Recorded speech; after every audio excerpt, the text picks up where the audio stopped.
پەیمانگەی تەکنیکی کارژێڕی بەشە کارژێڕەکان جگە لە کارژێڕی کار بە زانکۆڵاین پارالێل ئێواران چەندە؟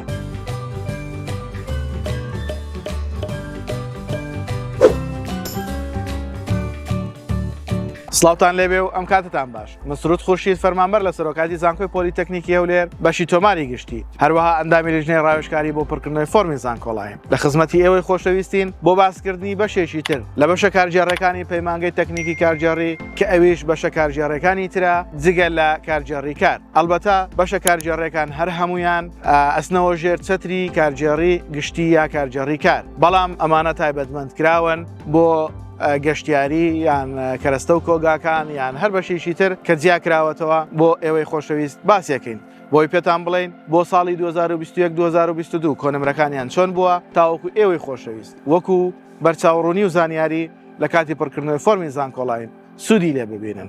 با پێکەوە تەمەشای ڤیدۆکان بکەین تا بزانین بە پارالێل و زانکۆڵاین و ئێواران بەشە کارژێڕەکان جگە لە کارژێڕی کار لە چه ئاستێکدان فەرموون.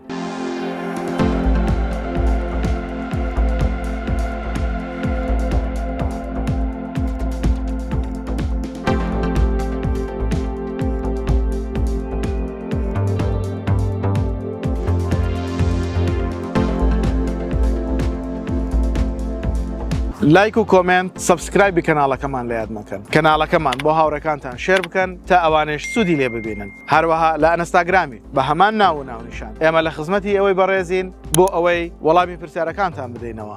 ئێوەش فۆلۆمان بکەن، پرسیارەکانتان بنێرن تاوەکو وەڵام وەربگرن.